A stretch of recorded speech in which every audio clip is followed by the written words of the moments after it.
Momen wanita melepas balon depan pengantin, pengambilan gambar gagal estetik. Beredar di media sosial sebuah video yang memperlihatkan momen pengantin dan keluarga besar akan melepas balon. Siapa sangka, tiba-tiba ada emak-emak yang melepas balon di depan pengantinnya pada saat pengambilan gambar.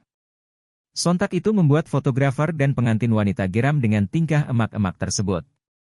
Pada saat itu, pengantin kompak dengan busana berwarna merah hati. Tak ketinggalan bridesmaid juga ikut berdiri di samping pengantin dan membawa balon yang akan dilepas. Tampak di depan rombongan pengantin tersebut, sang fotografer sudah siap untuk merekam momen dan pembawa acara pun mengarahkan gaya dan beraba-aba. Pada saat melepas balon ke udara, tiba-tiba seorang wanita keluar dari barisan dan berdiri di depan pengantin.